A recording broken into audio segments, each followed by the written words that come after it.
Olá, sejam bem-vindos, sejam bem-vindas para o nosso encontro de hoje, né? Palestra O Cinema na Vida Cotidiana. Como o cinema mudou a sua vida, mesmo que você não saiba. Meu nome é Everton Sanches e eu estou aqui mais uma vez com você para falar desse tema tão instigante, né? Que é o cinema. Bom, só relembrando, né? Num outro momento eu falei sobre a questão ética no cinema e eu queria, antes de começar o conteúdo de hoje, que é singular, é muito legal, mas eu queria chamar a atenção para essa questão ética porque aconteceu um evento essa semana com uso de arma de fogo em set de filmagem, inclusive com um falecimento em Hollywood, né? Lá com foi o caso em que o Alec Baldwin ele tinha que atirar diretamente na câmera, né? E para captar a imagem, e normalmente se usa armas que não são armas de verdade, né? Aí para dar mais realismo, o produtor falou: "Não, põe aí, né, uma arma de verdade", só esqueceu que ela estava carregada, né? Então foi uma fatalidade e isso reforça a importância desses temas quanto ao cinema, quanto à produção cinematográfica, quanto à ética envolvendo tudo isso. E hoje nós vamos tratar de uma questão que é muito pessoal a partir do cinema, né? Então, a minha pergunta central para o nosso curso de hoje é: quais narrativas estão incluídas em sua vida diária? Então, você vive um drama, você vive uma tragédia, você está dentro de um documentário, numa comédia, numa farsa. E eu acredito que a resposta possa ser encontrada considerando seu filme favorito, o ator, personagem com o qual você mais se identifica dentro desse filme, e a partir daí nós podemos traçar o campo de articulação semântica que melhor traduz seu dia a dia, tá? Eu vou falar como que funciona isso, por que eu acredito que isso é relevante, que isso é possível a partir da análise do cinema, né, considerando aí o universo do audiovisual, tá? Bom, antes de qualquer coisa, vamos embasar isso metodologicamente, né? Então, qual o caminho que nós fazemos para conseguir chegar a esse debate, para traçar esse debate e definitivamente fazer essa análise do audiovisual e mais especificamente do cinema. Então aqui eu gostaria de colocar aí um slide para vocês com uma frase de um grande teórico chamado Paul Virilio, tá? Então eu peço aí para colocar o slide para a gente poder assistir aqui, para vocês acompanharem comigo, tá bom? Então, vamos lá. Bom, aí no slide 1, né? Entrou o slide aí.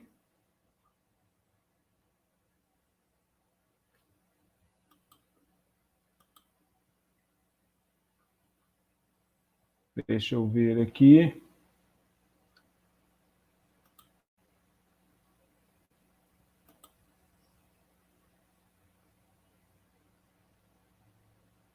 Né? No chat, por gentileza, entrou o slide para vocês? Bom, então, de qualquer maneira, eu vou falando aqui para vocês, e aí o Daniel aí me dá uma força daqui a pouco e coloca o slide. Beleza, né? Agora entrou. Bom, para distrair o pessoal hospitalar, uma enfermeira do Sunrise Hospital imaginou criar nesse estabelecimento um Cassino da Morte, no qual se apostava sobre o momento em que doentes poderiam expirar. Em pouco tempo, estavam todos jogando. Médicos, enfermeiras, faxineiras, fazendo apostas que começaram com alguns dólares e atingiram centenas. E não tardou a faltar moribundos suficientes. É fácil imaginar a sequência.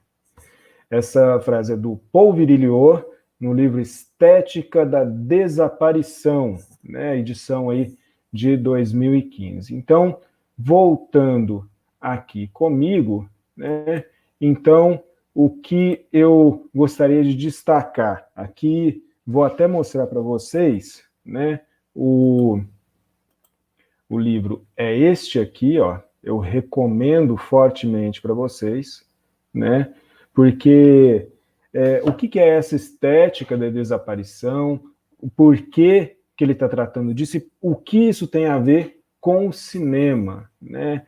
O Paul Virilio é um filósofo, um teórico, historiador bastante conceituado, e ele está traçando aqui uma relação entre tempo, temporalidade e a obra de ficção, a obra estética, tá? Então, o que ele está dizendo aqui? O que essa afirmação coloca para a gente?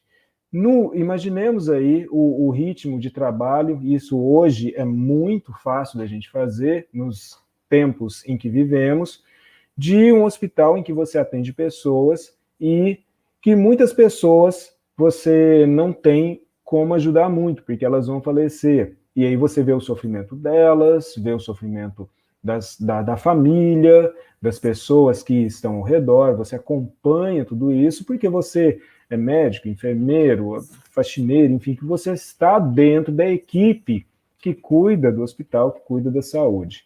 Muito bem, bacana. Só que isso provoca em você efeitos que são de âmbito emocional, tem um desgaste físico também. Então, podemos considerar que ao enfrentar esse tipo de situação, nós somos muito cobrados, muito exigidos. Nós precisamos ter à tona todo um processo, trazer à tona todo um processo de orientação dos nossos sentimentos, nós precisamos compreender o que está acontecendo, assimilar interiormente, tomar atitudes externamente e aprender com isso, ressignificar essas experiências, né? E isso acontece o tempo todo, né? Sejam experiências dolorosas ou também agradáveis, né? E nós vivemos num ritmo que impõe novidades, notícias, coisas importantes, tragédias, o tempo todo, né? Numa simples consulta às principais notícias do dia, você consegue hoje ter um acúmulo de estímulos dos mais variados possíveis. Então, diante disso, o que nós precisaríamos fazer é selecionar, enfrentar, né, selecionar aquilo que é realmente importante no aqui e agora, neste momento, e enfrentar isso. E aí isso exige um processo de compreensão, exige que você tenha recursos de compreensão. Se você não tem esses recursos, você tem que procurar esses recursos, né? Sejam eles intelectuais, de âmbito moral, enfim, né? Que amadurecimento emocional, apoio de outras pessoas, eventualmente, para que você possa lidar com isso e seguir adiante. É um processo de amadurecimento. O que o Paul Virilio está chamando a atenção? Que no hospital é natural que você faça isso o tempo todo, você precisa disso. Então você precisa se juntar à sua equipe, você precisa se apoiar nos outros, apoiar aos outros também que contam com você. e enfrentar situações complexas o tempo todo. Bom, mas aí que ele diz que na nossa sociedade ele mapeia um fenômeno e ele usa este exemplo para tratar disso, mas depois, ao longo do livro, ele vai tratando de outros exemplos também, para abordar a mesma questão, que é a seguinte: ao invés da gente fazer todo esse processo que é muito dispendioso, bastante complicado, de enfrentamento, o que acontece é que nós acabamos experimentando uma narrativa, né? O indivíduo, esse processo de desaparição que ele traz como comum nas nossas vidas é o seguinte: você desaparece dessa situação, você procura desaparecer disso que você não está conseguindo lidar, o que lhe custa muito, né? E eventualmente é uma forma até de você conseguir enfrentar a situação, é esse processo. Então você desaparece daquilo que acontece e começa a experienciar individualmente uma narrativa que para esse indivíduo passa a ser o real, porque é isso que ele está enfrentando, né? Ela é, então, essa narrativa é real, ela é verdadeira e te faz escapar, faz o indivíduo, a pessoa, escapar à experiência em seu exigente processo de maturação, né, de organização, né, e toda aquela exigência de uma elaboração psíquica, que seja no nível mental, seja no nível emocional e até mesmo no nível mais profundo lá das coisas da alma, né, do espírito, no âmbito espiritual, tá? Então, em vez desse processo todo que é tão exigente, você se ausenta, você desaparece disso e começa a viver uma narrativa. Nesse caso, qual que era a narrativa? Em vez de eu ver o sofrimento das famílias, em vez de eu ver todo esse processo, né, as pessoas envolvidas desapareciam da vida concreta e de todos esses dramas e reapareciam num mundo que era alimentado pela imaginação, em que todos estavam num jogo. Então não estamos vivendo mais a questão desses dramas, nós estamos vivendo, na verdade, um jogo, né? E aí o tempo que nós vivemos, ele é ficcional e ele faz muito mais sentido e ele traz uma narrativa pronta para mim.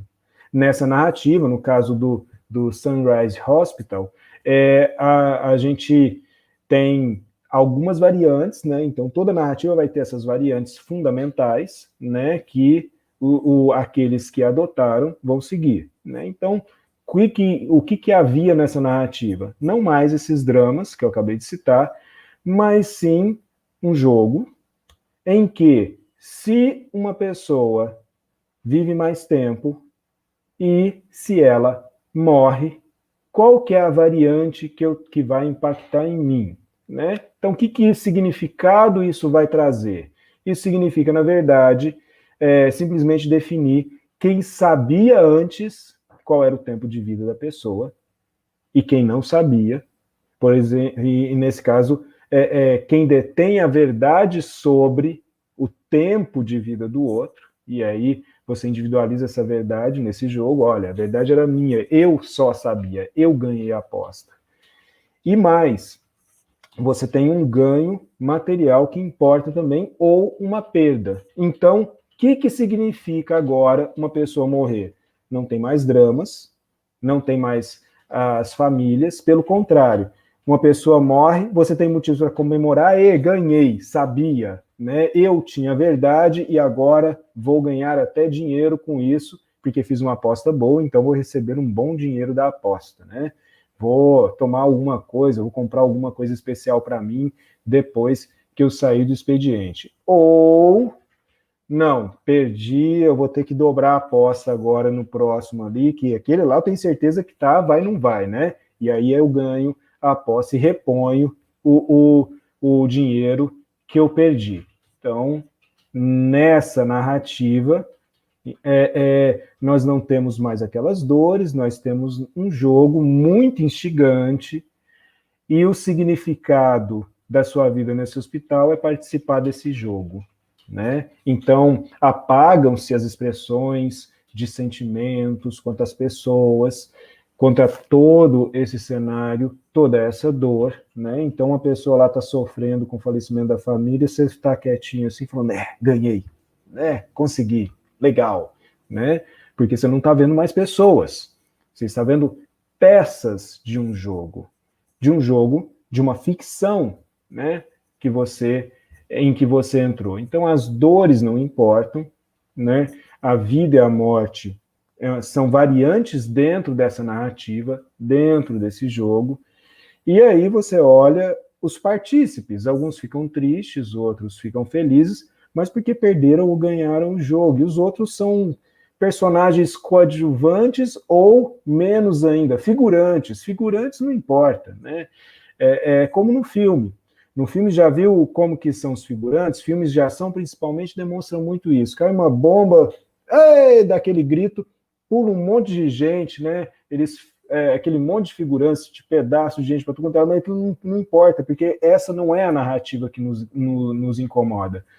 Se o personagem principal, se o mocinho ou se o bandido dentro dessa trama morrer, aí todo mundo impacta. Agora, um personagem que seja meramente um figurante, não, figurante só figuração, né? E aí a gente passa a viver dentro dessa narrativa, tá? Então, o que dá sentido não é a vida, não é salvar vidas, que é a missão ética de qualquer profissional da saúde, não é mais fazer parte de um processo humano, mas sim de uma narrativa, neste caso, de um jogo, tá? E aí você vai ver, nesse jogo de adivinhação, quem ganha, quem perde, quem detém a verdade antecipadamente e confirma essa verdade sobre a vida e a continuidade ou não desta vida, né? Então isso se repete, como numa novela ou num filme, né? Em que não importa realmente os ganhos e as perdas, contanto que na trama principal tudo dê certo. Então, há vários filmes em que o mundo acaba, prédios são derrubados, né? Milhões de pessoas morrem, você tem cidades devastadas, carros destruídos, ambientes naturais totalmente dizimados, deflagrados, explorados, mas isso não é importante. O importante é o beijo final entre o casal principal, o herói, a heroína, né, e a sobrevivência deles diante da derrota daquele que era, ou daqueles que eram, dependendo da trama, os vilões dessa história, tá? E a gente traz isso, então, para a nossa vida o tempo todo, né? E na maior parte das vezes sequer entendemos que estamos fazendo isso. Pode ser considerado como um processo de busca de equilibrar os próprios sentimentos diante de tantos estímulos, né? Seguindo a perspectiva aí, psicossocial, né? A análise psicológica ela é muito necessária para a gente entender esses fenômenos e também porque simplesmente, voluntariamente, é mais fácil, né? Às vezes é por uma opção, não quero dar conta disso, não quero me preocupar com isso, né? Eu só quero fazer o meu trabalho de uma forma mais alegre, de uma forma mais divertida, né? E então são escapismos que são construídos continuamente, né?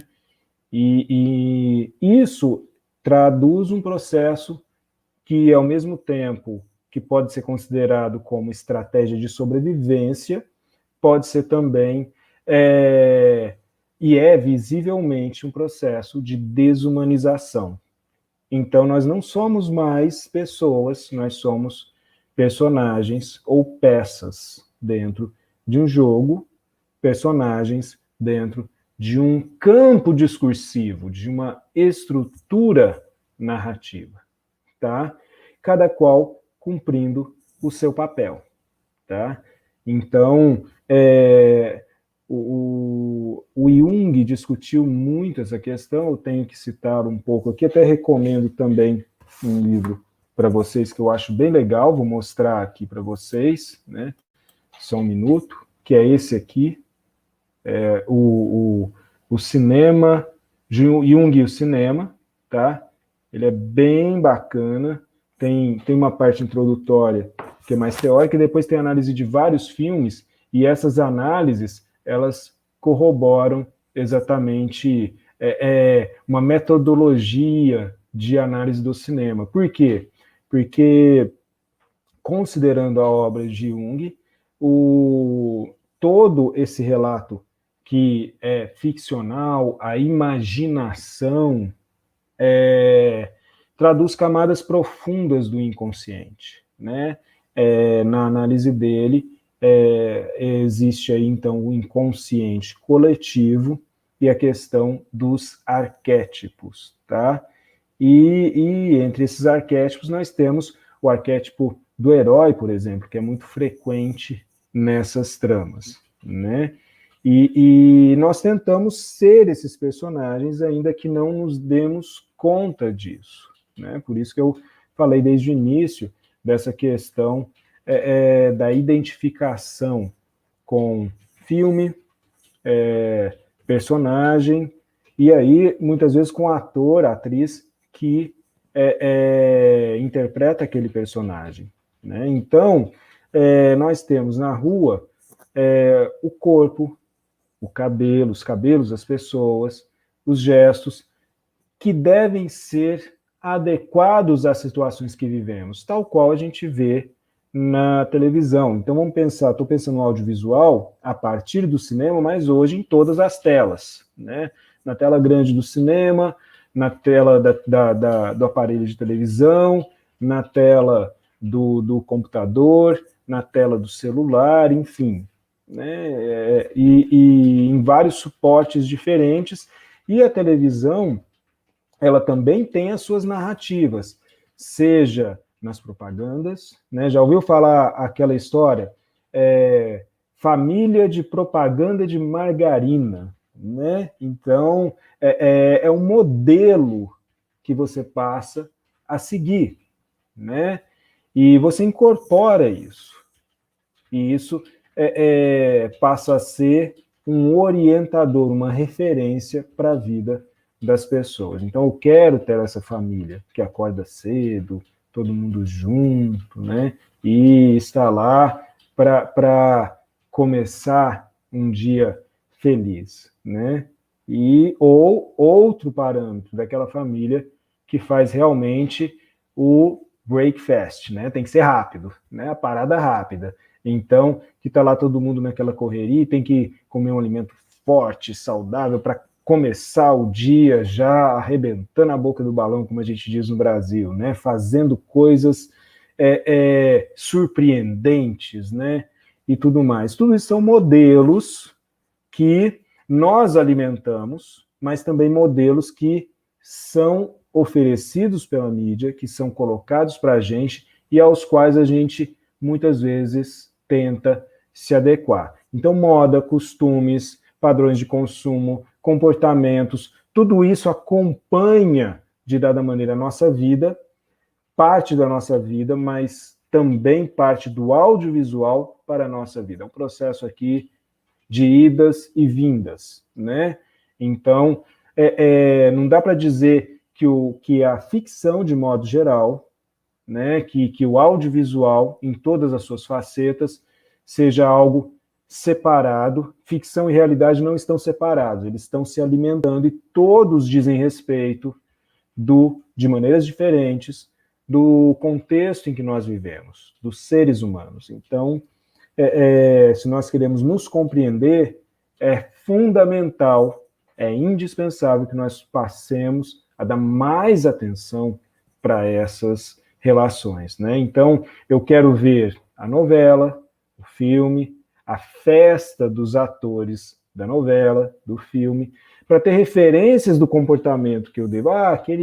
Aquele tipo de vestimenta, aquele adereço, aquele comportamento, você viu como a pessoa se veste, você viu o cabelo, como é penteado, você viu o vestido, você viu, enfim, né? O que é adequado e o que é inadequado.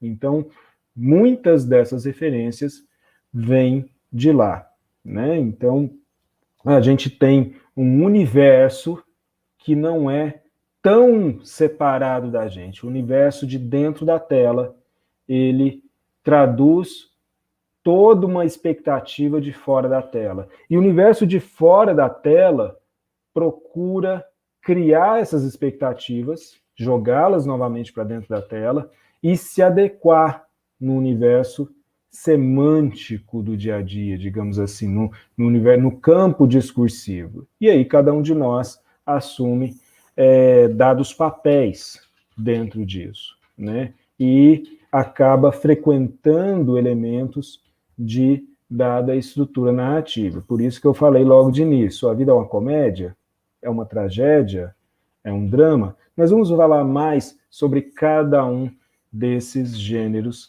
narrativos. Mas agora, né, eu gostaria de exemplificar isso, né, mais uma vez. E quando eu faço isso, assim, a gente poderia assistir um filme inteiro, uma franquia com vários filmes, a trechos de um filme, há vários caminhos para isso. Eu costumo usar trailers de filmes, né, aberturas de programas. Nesse caso, eu vou usar trailer de 2 trailers referentes a uma franquia de filmes, tá? Por que isso? Porque o trailer ele tenta condensar o maior número de informações sobre o filme, tenta traduzir o impacto daquela narrativa do filme, né? E cativar o público, alimentar uma expectativa no público para que ele queira assistir o filme. Então, diz bastante a respeito do nosso tema em questão. Então, como esse ano nós tivemos o lançamento agora, recentemente, né, no final do mês passado, o lançamento do 25º filme da franquia James Bond, né, do 007. Então, do agente 007. Então, diante disso, eu decidi pegar o trailer do primeiro filme do 007, o início de tudo isso, tá? E depois nós vamos passar o trailer, nós vamos assistir o trailer do filme que foi recém-lançado, tá? E a pergunta que eu faço diante disso para vocês é: quem quer ser James Bond nesse conceito, nesse contexto aí, né? E devidamente conceituado da desaparição? Quem quer desaparecer da própria vida e aparecer James Bond, né? Quem quer fazer o mesmo, mas quer ser a Bond Girl, né? Então, eu lanço essas 2 perguntas, mas agora, né, vamos assistir então o trailer do filme 007 contra o Satânico Doutor No, que foi o primeiro filme da franquia 007. Então, vou colocar aqui para vocês. Vamos lá.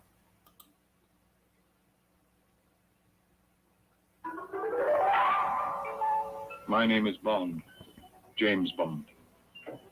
My instructions were implicit. I was to leave for Jamaica in 2 hours. License to kill. Now you maybe miss it. You don't miss a thing. I decided to accept your invitation. I have to leave immediately. Just as things were getting interesting again.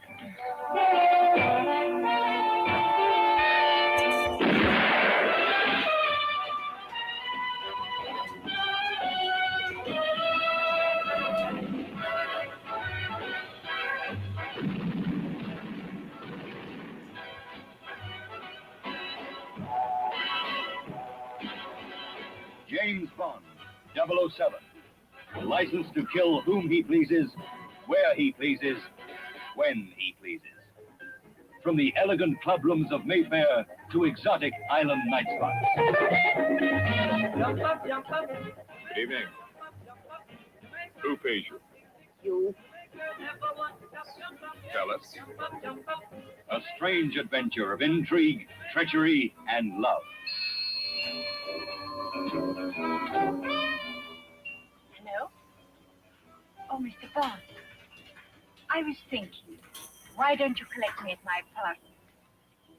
It's lovely up here in the mountains. Her directions were easy to follow. She sent a few of her friends to make sure I didn't get lost.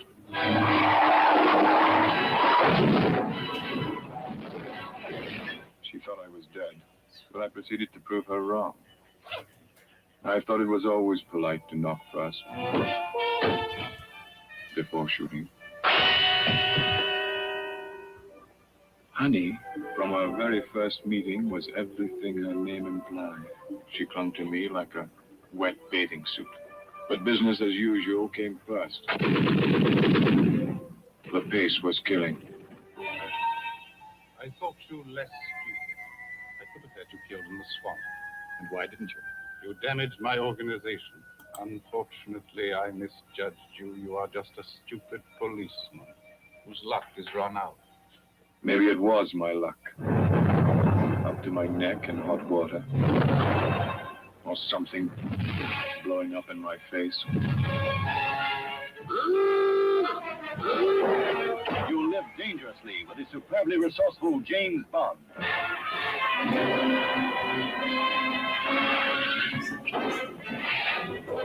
The exclusive screen dramatization of the book that has entertained millions of readers. The exotic and tantalizing Dr. No.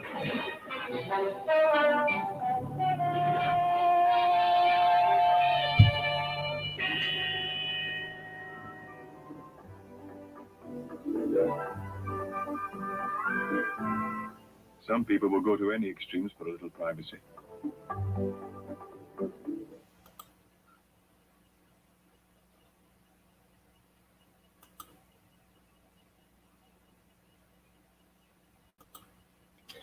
Muito bem, então esse aí foi o primeiro aqui, né? Eu espero que tenha dado certo. Só vou perguntar aqui, Daniel, funcionou? Eu cliquei lá, acredito que tenha dado certo, né? Só me responde ou põe aí no chat para mim. Tá, funcionou. Ok, então, muito bem. Esse é o primeiro da franquia, né? Então, assim, com o saudoso Sean Connery, né, estrelando o filme.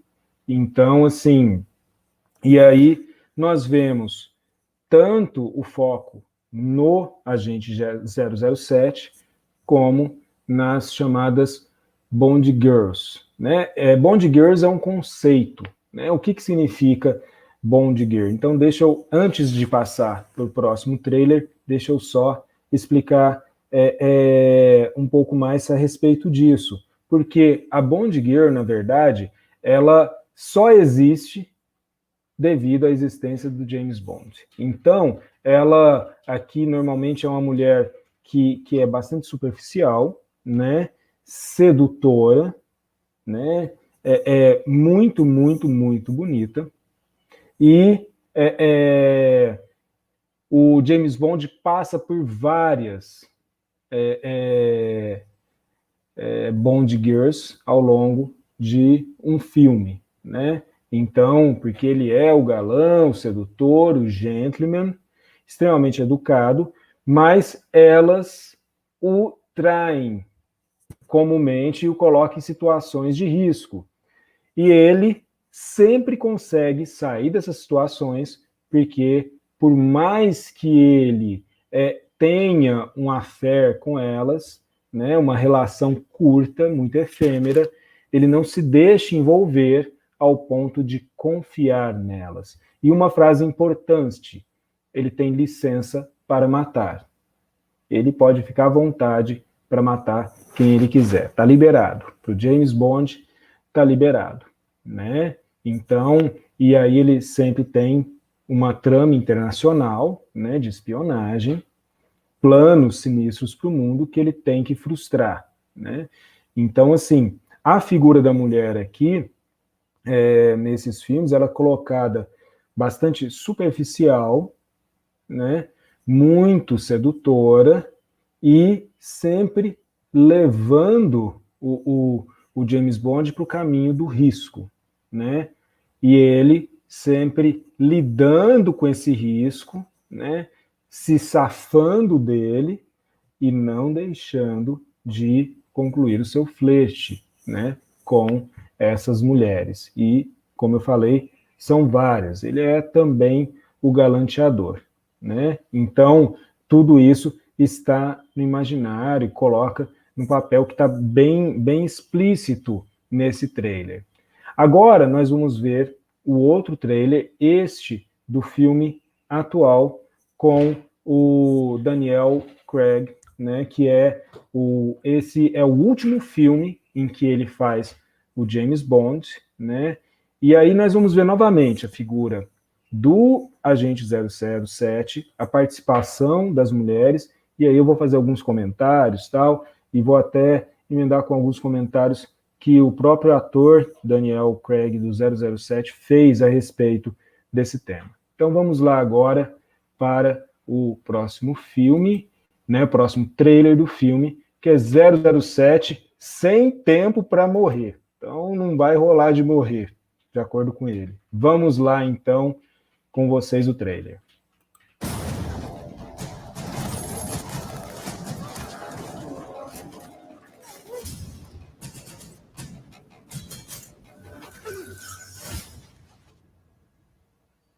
The past isn't dead.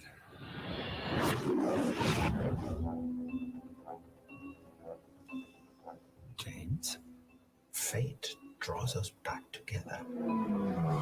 Now your enemy is my enemy. His name is Safin. And what does he want? Revenge. Me. When her secret finds its way out, it'll be the death of you.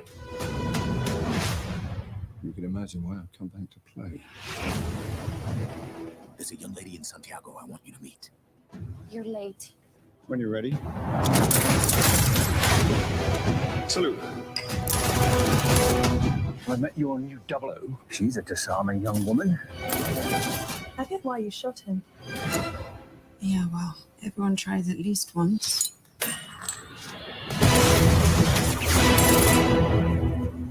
James Bond. We both eradicate people to make the world a better place. I just want to be a little tidier. Come on, Bond. Where the hell are you?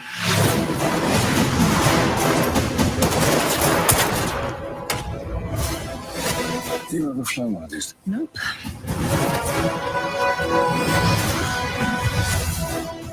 Harder to tell the good from bad, villains from heroes these days.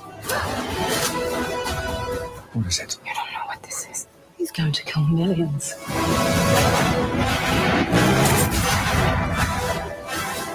If we don't do this, there will be nothing left to save.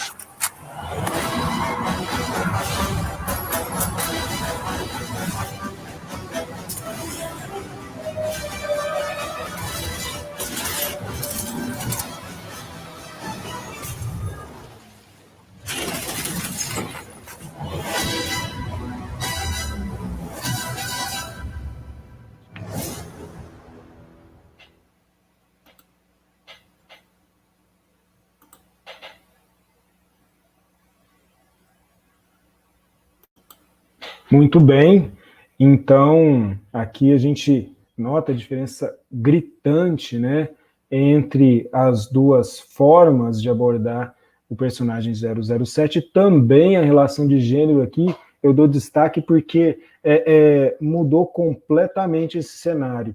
nas palavras do Daniel Craig, que é o ator que interpretou nos últimos filmes o 007, que encerra sua participação como esse personagem neste filme. Nos filmes que ele fez, não existia Bond Girls, tá? Esse conceito, nos filmes dele, acabou, né? Ele fala isso como quem diz, olha, não vai ter mais, né? Mas garante que nos dele não existia. Ou seja, essa mulher colocada nessa posição de sedutora, fútil, superficial e colocando tudo a perder, né? E arriscando a vida de alguém que quer salvar o mundo, digamos assim, isso não existe mais. Essa mulher como uma distração daquilo que realmente importa, tá? Então aqui nós temos, inclusive, no último filme, no 25º filme, o último filme da franquia feito pelo Daniel Craig, a gente tem uma agente 00 mulher, tá? Então, a mulher agora ela é mais guerreira, ela é atuante, ela conhece as questões políticas que estão envolvidas e muitas vezes mais até que o agente 007. Tá? Então, esse personagem se tornou um pouco mais humanizado, ele já é aquele que ele é alcoólatra, ele levou um tiro no joelho, ele tem uma série de dificuldades, ou seja, ele está mais dentro do nível tipo um ser humano, com dificuldades, com falhas, com processos que eventualmente dificultam a sua posição. E, mais ainda, ele tem licença para matar, mas acontece que todos têm agora, né? E quem é o mocinho, quem é o bandido, de que lado, de fato, o 007 está? Será que ele está do lado certo? Será que o lado pelo qual ele estava lutando o tempo todo realmente é o lado correto? E aí, no próprio trailer, aponta que isso que está acontecendo agora, toda a tragédia que é colocada, que coloca o mundo em risco, né, é resultado de todos os outros cenários que vieram antes, vividos pelo personagem. Então, a licença dele para matar gerou a licença para outras pessoas matarem, e aí elas vão fazer isso de forma mais meticulosa, mais organizada até. E aí? Quem são os vilões? Quem de nós é o vilão? Quem de nós é o mocinho? Salvar o mundo, e aí vem uma frase também que apareceu no trailer, né? De que ele tem que fazer isso, ele tem que destruir tudo, porque senão não vai sobrar nada. Então, é um paradoxo. Como é que eu destruo tudo para que não corra o risco de não sobrar nada, né? Então, há uma transformação no personagem, nos personagens que acompanham o personagem principal, que dá nome à franquia, que é o James Bond, né, o 007, e uma relevância maior do papel feminino, que agora ocupa o centro e muitas vezes até supera em conhecimento, em habilidade, o próprio agente James Bond, tá? Que continua sendo o personagem central. Bom, aqui eu mostrei essas duas narrativas e agora eu volto para a pergunta inicial. Quem quer ser James Bond? Quem quer ser a Bond Girl, né? Então, agora vem essa questão, que papéis que nós cumprimos na nossa sociedade? Quando eu era criança, que eu assistia os primeiros filmes, e muitas pessoas, é uma geração inteira, isso não é um dado tão pessoal assim, né? Os carros do 007 sempre causavam frisson. Que carro é esse que vai aparecer, né? Então, entre pobres, ricos e milionários, não interessa. Quem visse o filme do James Bond olhava aqueles carros luxuosos, modelos clássicos, com tecnologia de última geração, coisas que só ele tinha acesso, né? Então, aquela coisa que na época era impensável, ele conseguir tirar uma fotografia com um botão da camisa, ter um relógio que, ao mesmo tempo, podia se tornar uma arma, um telefone, enfim.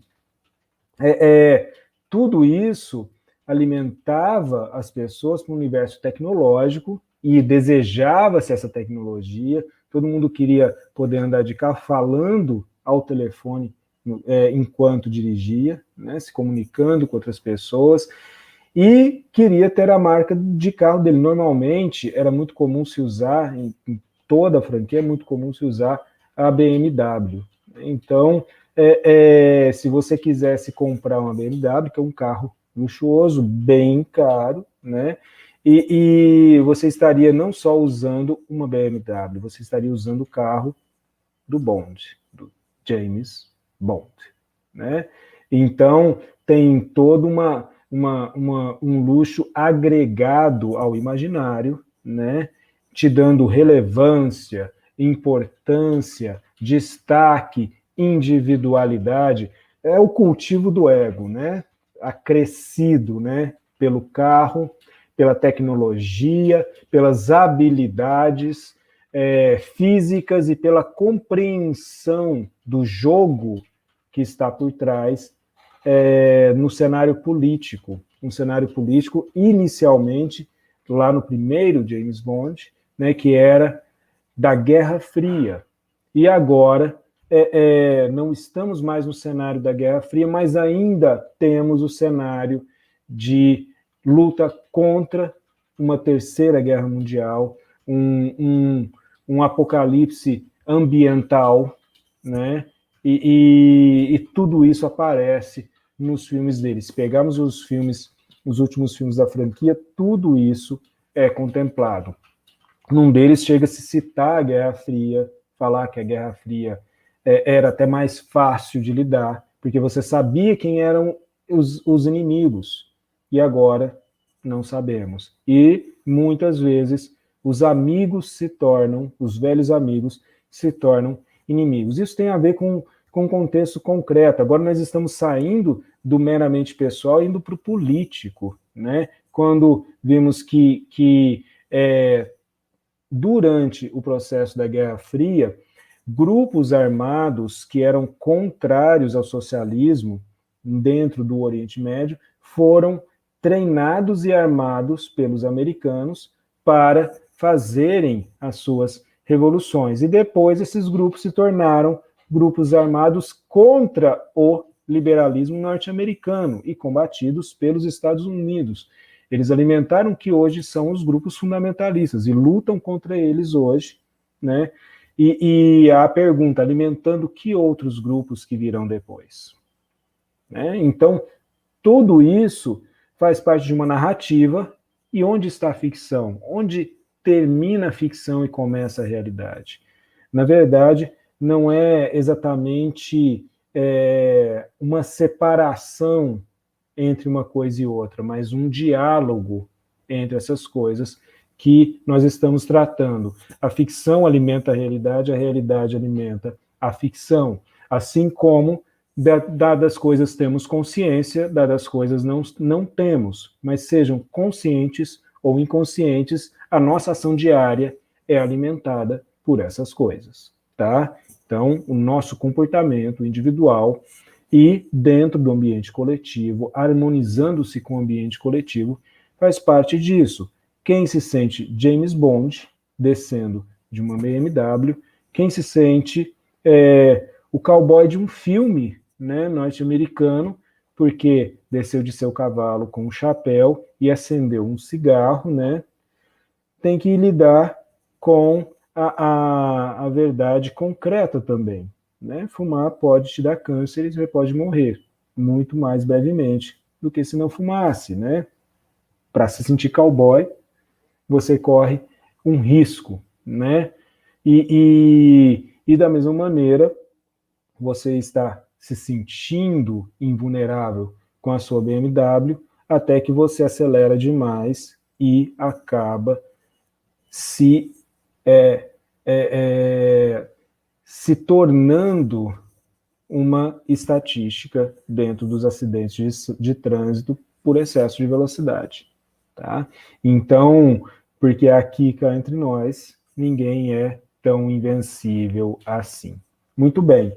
Então, aí, continuando, fica dentro dessa coisa entre o real e o imaginário, entre o consciente, inconsciente, inconsciente pessoal, individual, né, pessoal, inconsciente coletivo.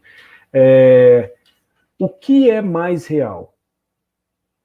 A verdade cênica ou a construção cênica da verdade? Bom, como eu pesquisei a obra do Charlie Chaplin, o significado histórico da obra dele, e o Charlie Chaplin é cria do teatro, que se tornou famoso no cinema mudo e tem filmes sonoros que estão entre o Grande Ditador e Tempos Modernos, o Grande Ditador falado, o Tempos Modernos sonoro, mas ainda não falado, que figuram entre os clássicos da história do cinema mundial, né? Então, essa relação entre teatro e cinema, ela figura dentro da minha metodologia de análise, tá? Então, quando eu uso a expressão verdade cênica, eu estou tratando de uma expressão que é muito usada em métodos de interpretação, quando a gente estuda teatro, né? Eu sou ator, então, assim, quando a gente começa a estudar lá o método de interpretação do Stanislavski, aí a gente já começa a falar de verdade cênica. Verdade cênica, então, conceituando, é uma forma de se tratar do palco, do que está em cena. E ali tudo é uma verdade construída, né, que vale para a cena. E o ator tem que ter consciência disso. Ele está lá naquela verdade cênica. Eu estou matando cenicamente. Terminou a cena, sai todo mundo andando, foi boa a cena, tal, né? Eu estou chorando em desespero, aos prantos, cenicamente, né? Então, a verdade cênica significa o seguinte: eu estou em cena, eu vivo o personagem, a experiência do personagem, da personagem em cena, né? Em teatro, a gente costuma usar o coletivo não no masculino, o personagem, mas a personagem, como masculino e feminino, né? Mas é só um dado só uma informação, né? Então, assim, dentro desta verdade cênica, você reserva os chamados 10% do ator. Então, enquanto 90% de você vive intensamente a cena e tudo aquilo que acontece dentro dela, os outros 10% estão olhando para você e dizendo, cara, deu certo, agora eu preciso dar andamento nisso com aquela outra cena, e aquele ator ainda não entrou, vou ter que alongar um pouco mais essa cena que era curta, porque senão não vai dar tempo do outro entrar. Ah, entrou, que bom, agora eu consigo, entende? Então esse é os 10% que tem que estar lá. Se esses 10% não tivesse, você entrar 100% no personagem, aí você não está mais na verdade cênica. Você está confundindo, você extrapolou a linha do imaginário, da construção cênica com o real. E aí você mata a pessoa de verdade, você se machuca em cena, né? Você começa a extrapolar, né? Então você precisa desses 10%, seguindo a metodologia de interpretação do nosso amigo Stanislavski, que foi voltada para o teatro, mas muito estudada por atores de cinema também, né? O cinema comumente ele procura a literatura, procura o teatro, procura a música quando ele precisa se renovar sem abrir mão da sua linguagem, que é a linguagem do audiovisual e que lhe é própria, tá? Mas essas interlocuções, elas existem, né? Inclusive do teatro também, se ancorando nos recursos audiovisuais, tudo isso hoje é muito comum. Então esse conceito é válido para interpretação de modo geral e podemos aplicá-lo também para esse debate nosso em relação ao audiovisual e mais especialmente ao cinema, né? Então, verdade cênica é isso, né? Então, o que eu trago? O que é mais real? A verdade cênica, essa que nós estamos vendo na cena, a nossa cena agora é o audiovisual, é o que está sendo exibido no cinema, que passa por montagem, que passa por edição, pré-produção, pós-produção, filtros, muitas vezes, para adequar imagens, e efeitos que constroem coisas que em cena nem existiam, mas que passam a existir para o público depois, tá? Isso, a verdade, o que é mais real? Essa verdade cênica, né? Ou a construção cênica da verdade. O que eu estou chamando de construção cênica da verdade? Aqui é uma apropriação minha do conceito de verdade cênica. Nós compomos, sempre que estamos na sociedade, uma cena. Então, como que é isso? Quando você vai falar com alguém, né, deixa eu me tornar apresentável. De que maneira eu vou falar com a pessoa para me parecer educado, para ser educado, para conseguir dado objetivo? Eu vou vender um produto, então eu componho toda uma estrutura, eu construo uma cena para que eu seja convincente e consiga alcançar o objetivo de vender esse produto. Isso é feito exatamente o tempo todo.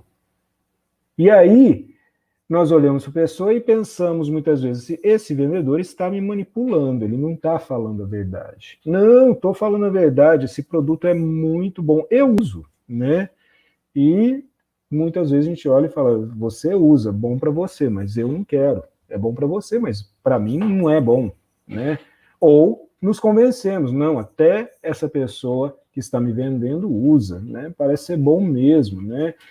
E fazemos parte desta construção cênica. Então, o que é mais real?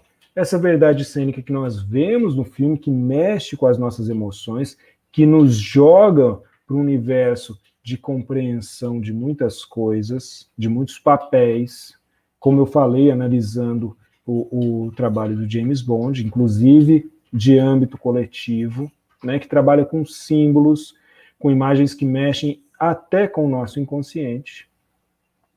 Então, isso é mais real, ou é mais real a construção cênica da verdade, quando nós usamos elementos que aprendemos no cinema, que aprendemos no audiovisual, que nos chegam no nosso celular, para construir a ideia de que estamos sendo verdadeiros, para transmitir a mensagem, eu estou falando a verdade. Né? Então,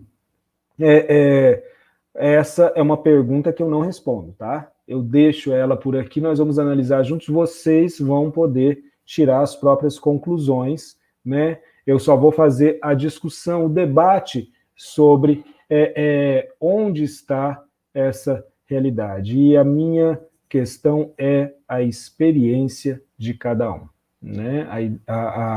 A forma como você experimenta ou experiencia, né?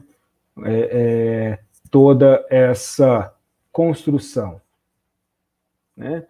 Muito bem, assim sendo, nós temos a definição de um campo semântico, como eu falei, né? Um discurso, e esse discurso, ele tem alguns lugares comuns, né? Eu citei drama, tragédia, comédia, que são os mais comuns.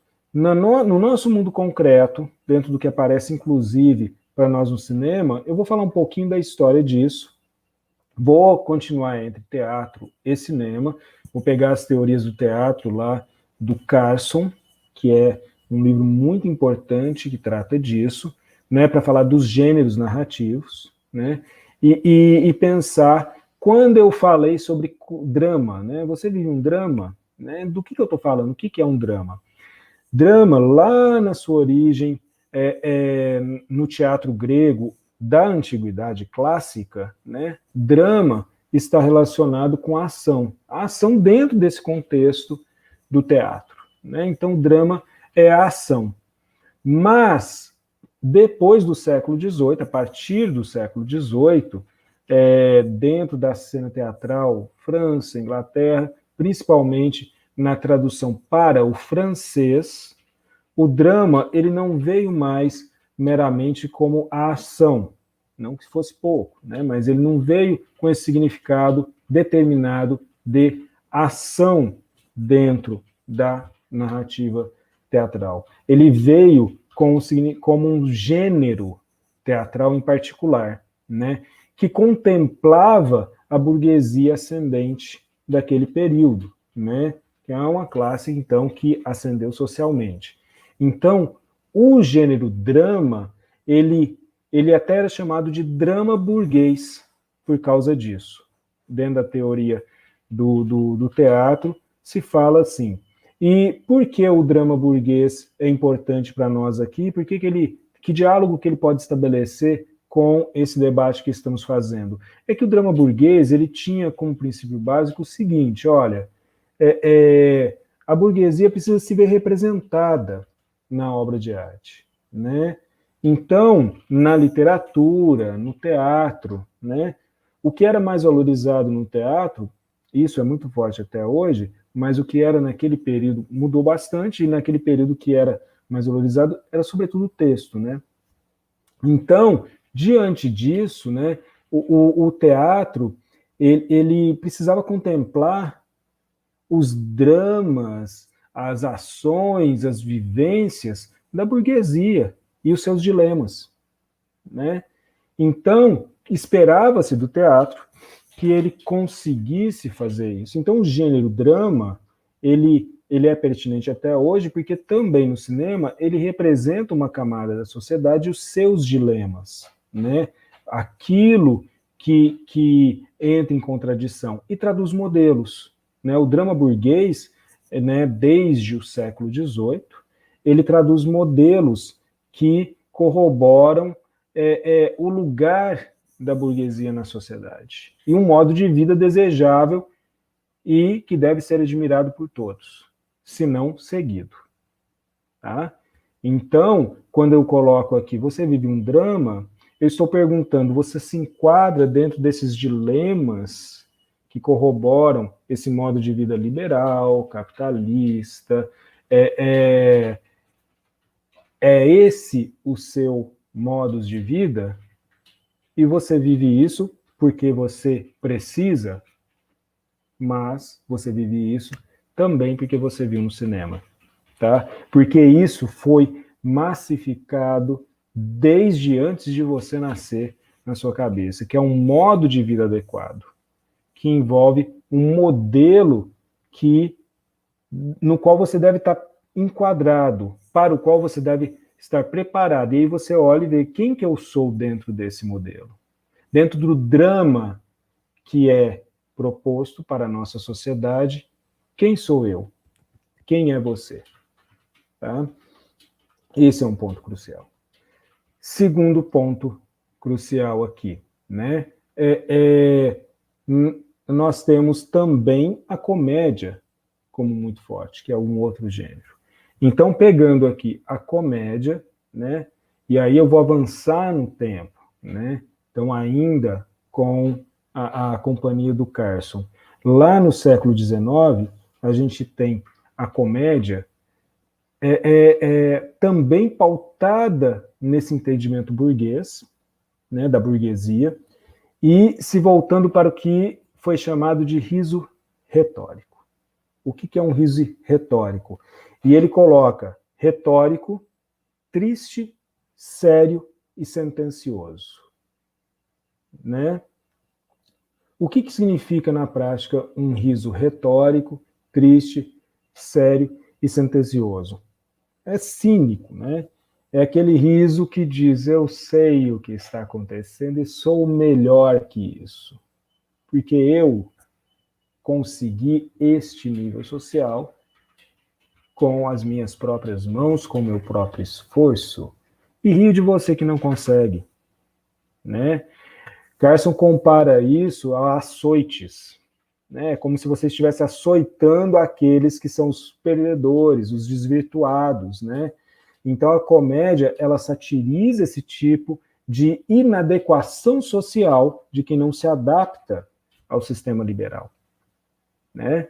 Então, ele se divide entre esse que propõe aí um castigo aos erros. Então, é uma articulação aí do bullying dentro do que nós chamamos hoje, né, de bullying, dentro do teatro, dentro da comédia. Então, você não serve, você é ridículo, você não se adequa, você é desvirtuado, né? Você é o esquisito, a esquisita, você está fora, então, né? Então, e nós vamos rir de você. E também tem uma outra linha, né? Duas grandes vertentes. Lógico que existe muito mais que existiu muito mais que isso, e existe até hoje, mas, né, não dá para falar tudo. Vamos pegar alguns pontos cruciais para a gente poder fazer a análise. Então tem um outro riso aqui que é mais assim, inconsequente, trivial e recreativo, né? Que não tem essa preocupação, esse cinismo por trás, né? Então, que propõe a bagunça, a confusão, né? Então, fica entre esses dois campos, né? Então, de qualquer maneira, tanto o drama burguês quanto a comédia vista dentro do século XIX, com a predominância da burguesia como classe social dominante, traduz esse modo de vida e traduz a mensagem de que temos que estar dentro dele, senão estamos fora da vida, porque a vida é isso. Então se constrói uma narrativa que quer ser exemplo para a sua vida, que quer estimular um modo de vida, né? E que contempla as futilidades, as manias e os caminhos de grupos sociais específicos dentro da sociedade, que inclusive bancam essa obra de arte muitas vezes. E faz isso por meio do risível e também por meio do alcance dramático, né, da ação que tem todo aquele aspecto das contradições que você tem que enfrentar nesse mundo valentemente. Tá? Aí eu faço menção a Bakhtin, que nesse contexto diz o seguinte, olha, a partir do século XVIII, especialmente no século XVIII, na Europa, a gente pode pensar que você só vai falar alguma coisa importante a partir de tragédias e de dramas. Comédia, você não fala sério, né? Mas, ao mesmo tempo, você desqualifica determinados comportamentos a partir da comédia, mostra os vícios das pessoas e os ridiculariza. Tá? Então, nós precisamos da figura do herói para termos o homem de valor, que é homem mesmo, no gênero, aquele que se destaca dentro da nossa sociedade. Bom, e aí eu caio, então, em outra forma, gênero, que é a tragédia, né? Legal. E como que é vista a tragédia? Como que podemos tomar a tragédia aqui? Também faço essa discussão a partir do teatro, aí a gente tem que voltar lá na discussão do Aristóteles e considerarmos a partir daí a figura do herói, tá? Então, na tragédia, nós temos uma luta eterna entre o personagem principal, que faz a jornada, né, do herói, contra o seu destino. Ou em busca do seu destino. Quando você luta contra o seu destino, você simplesmente está abrindo mão de lidar com aquilo que é inevitável. Porque ninguém tem força contra o destino. O destino é maior que você. Então, negar o seu destino sempre vai terminar em tragédia. E quando o seu destino é trágico, você deve caminhar para esse destino, mesmo sabendo que vai terminar em tragédia. Porque a tragédia pode ser ainda maior se você negá-lo. Tá? Então aí tem os elementos da tragédia, mas vamos ficar aqui na figura do herói, né? e pensarmos que o herói tem sempre uma jornada. Você está vivendo essa jornada aí na sua vida? Olha lá, talvez você esteja vivendo uma tragédia. Como toma cuidado com onde isso vai desembocar, porque o seu inconsciente está trabalhando e ele já tem essa estrutura pronta, né? Porque isso já vem no pacote, né? É compartilhado coletivamente. De acordo com Jung, isso figura dentro do inconsciente coletivo. Então já está instalado o sistema, digamos assim. E aí você tem uma jornada no dia a dia para ser uma pessoa, agora no nosso contexto de maior pluralidade e também reciprocidade de direitos entre os gêneros, né, homem e mulher. Então, nós temos aqui você, homem, mulher, de qualquer idade, né, você tentando ser uma pessoa justa, honesta, verdadeira, enfim, de valores, né? Você está numa jornada do herói, essa jornada te leva para onde? Tome cuidado, porque você pode estar vivendo dentro de uma tragédia, tá? E aí você olha lá na frente o seu destino trágico e fala, não quero esse destino, e toda vez que você luta contra o seu destino, ele salta à sua frente, você o encontra novamente, né? De acordo com Aristóteles. Então, de modo geral, se a gente conhece esses arquétipos, usando a linguagem junguiana, e aqui estamos tratando do arquétipo do herói, se a gente conhece esses arquétipos, a gente tem condição de entender, cara, eu estou seguindo uma orientação arquetípica para a minha vida? Então vamos ver, qual que é a trajetória do herói? O herói normalmente, né, ele é um ser puro, né, que está fora do contexto e com uma certa beleza de caráter totalmente real. Ele está descolado do contexto, tá? Um pouco bruto, às vezes cruel, maligno, mas ao mesmo tempo admirável, né? Porque dentro dessas características que nos afastam, está livre, não está me dando satisfação do que ele precisa ser. Não está nem aí, né? Ele está num universo desencarnado, fora do contexto, que é o contexto dele no limite, né? Então ele está livre. Só que ele tem que obedecer a um chamado. Na maioria das vezes, ele não quer seguir esse chamado, mas ele precisa ir para a ação. Esse chamado toma e ele caminha, né? Com insegurança, sem muita vontade, mas ao mesmo tempo ele vai. E quando ele vai, ele descobre valores e forças dentro dele que ele não imaginava. Descobre lealdades dos outros que ele não sabia que existiam no mundo. E descobre em si o herói que sempre esteve lá e que agora despertou, né? Só que ele se engrandece lá no seu ego, né? E aí nós temos a falha trágica. Porque aí ele se sente invencível, mas ninguém é invencível. E aí sempre acham o, entre aspas, calcanhar de Aquiles, o ponto fraco dele. E aí temos a falha trágica que o leva à morte. Essa morte não precisa ser física. Pode ser a morte de uma característica emocional. Alguma coisa nele morre. Por exemplo, ele perde o grande amor dele, né? Ele, personagem, ou ela, personagem, tá? Para os dias de hoje, podemos pensar nesse heroísmo igualmente para a mulher, tá bom?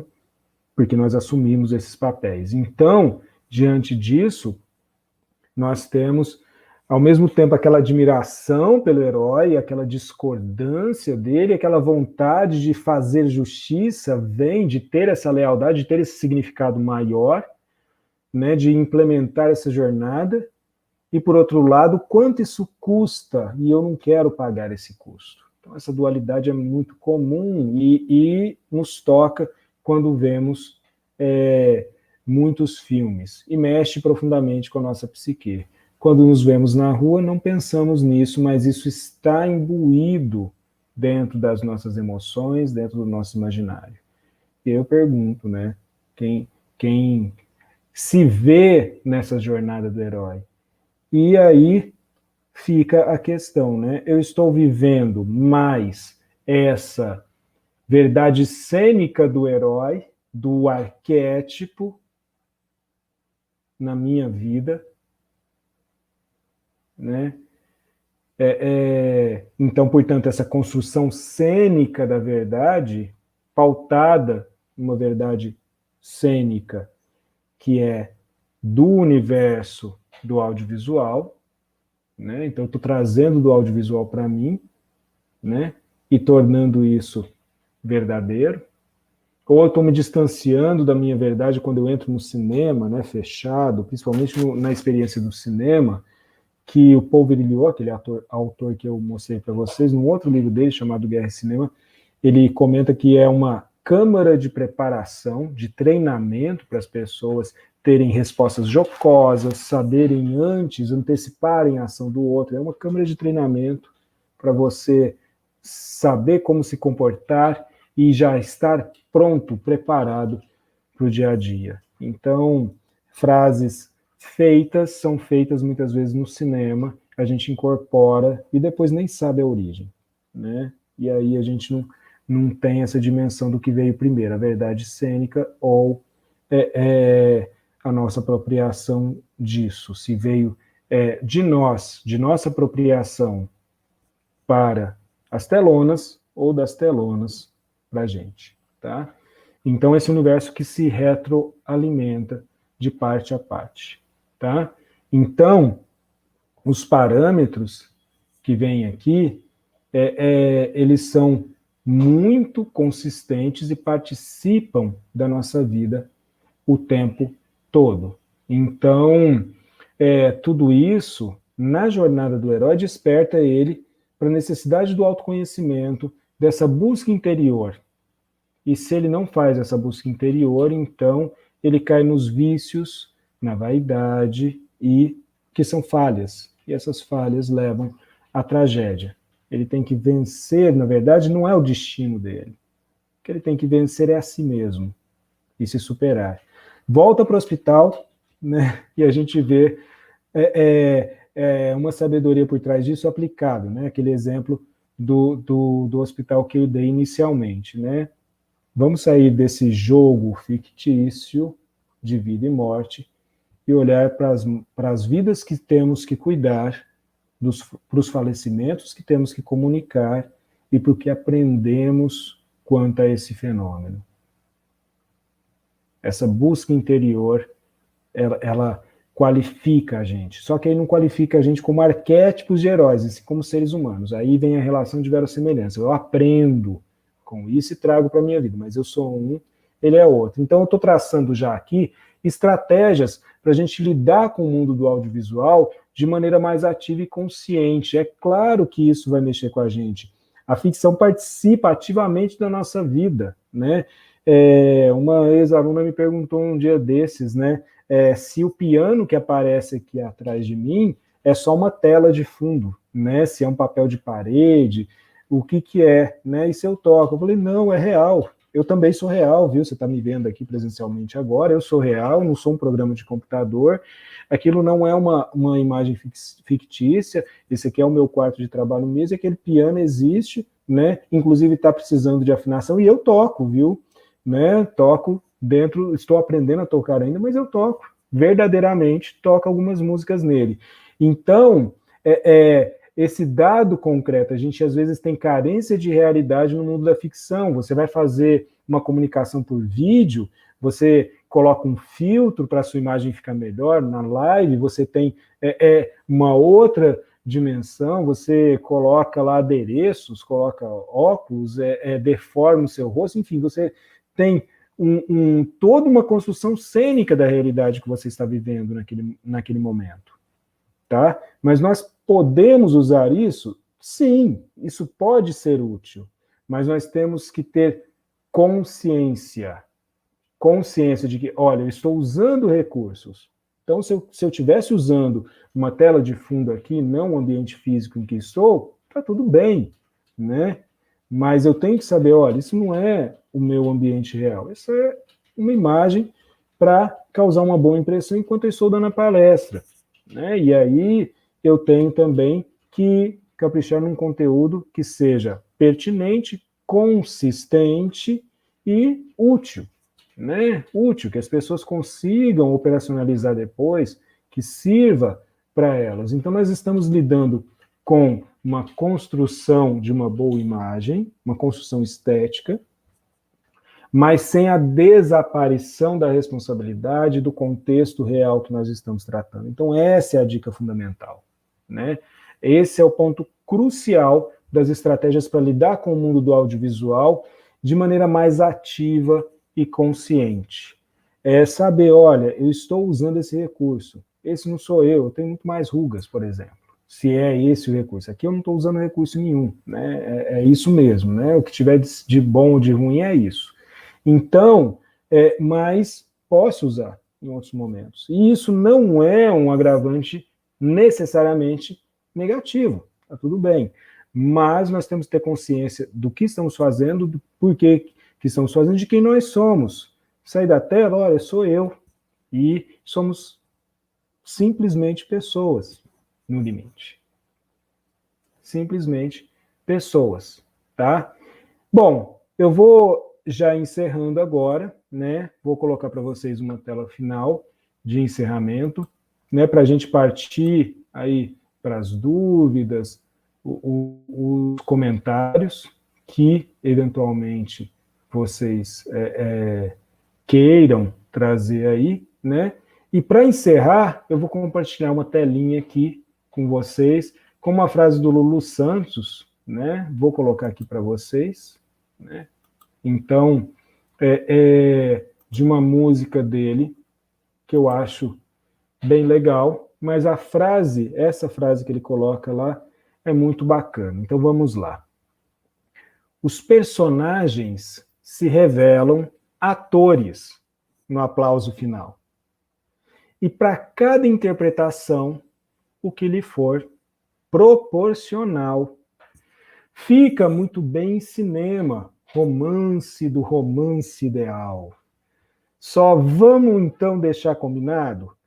Aqui é a vida real. Lulu Santos, música Tudo Igual. Tá certo?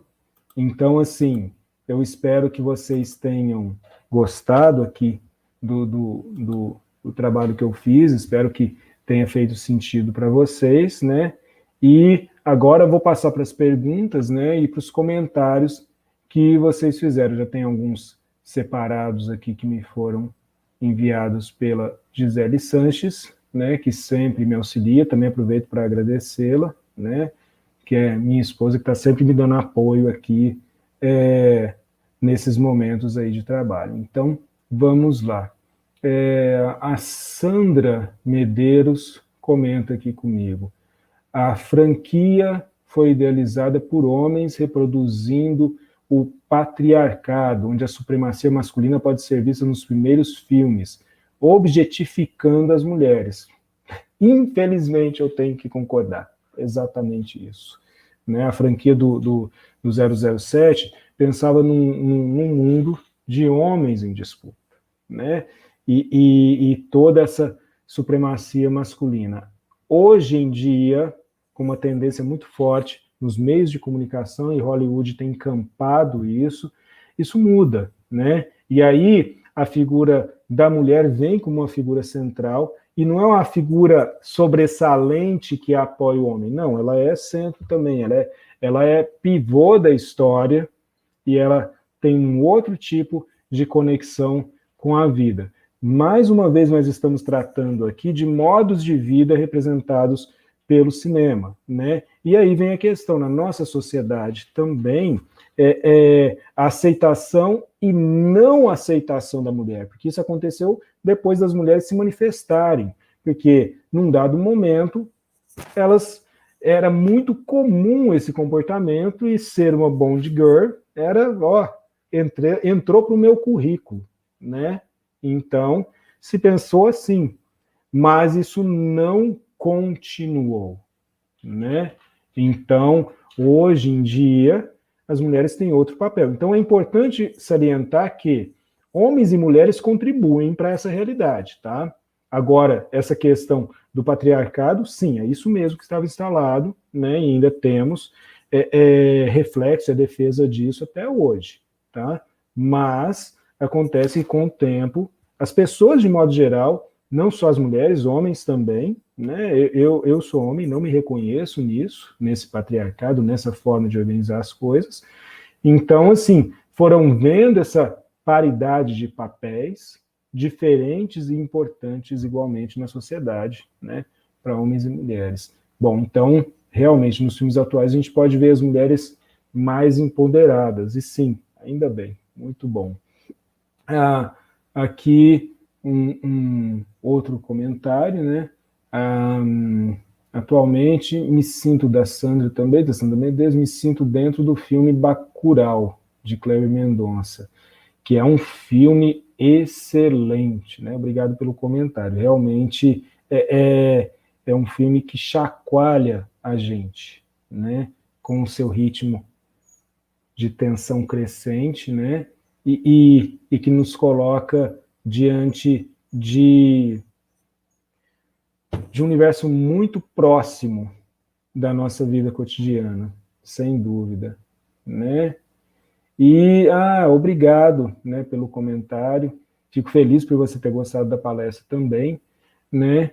E assim, fechando então os meus comentários. Viviane, muito obrigado pelo comentário. É um prazer sempre falar desses assuntos, né? Depois também fica disponível no site do Claretiano, e aí vocês podem também indicar para outras pessoas assistirem. Então, vou fechar aqui a minha fala agora amarrando essa ideia, então, de que não existe mero entretenimento que não nos traga nada de valioso, mesmo que seja algo que nos cause asco, que nos desperte para o distanciamento. Na verdade, por mais que seja ingênua e superficial a mensagem, ela mexe com as nossas emoções e mexe com aspectos do ser humano, de cada um de nós, do âmbito emocional, simbólico e inconsciente. Então, trazer à tona isso não é um exercício meramente mental, intelectual. É se reconhecer, se descobrir e interagir de forma mais saudável com os meios de comunicação. Para não ficar como tem acontecido muito, né? Pessoas querendo fazer aquela selfie, né, de um personagem de cinema e aí caindo do penhasco e falecendo mais cedo, né? Então, vamos reservar as proporções e ficarmos aí satisfeitos por podermos viver com tanta tecnologia, com tantos recursos, com tantas possibilidades, mas ao mesmo tempo sabendo que continuamos sendo pessoas que têm as suas fragilidades físicas, emocionais e que precisam cuidar delas, né? Fazer aquilo tudo que o James Bond faz, o Daniel Craig não faz, tá? Ele só representa, interpreta isso. E quem faz, como sinalizei na palestra anterior sobre ética e cinema, quem faz está correndo muitos riscos e entra num caminho antiético. Antiético porque coloca as pessoas em risco e alimenta no imaginário das pessoas a vontade de correr riscos que são desnecessários, inúteis, nos desumaniza. Muito obrigado, gente, e até a próxima. Valeu!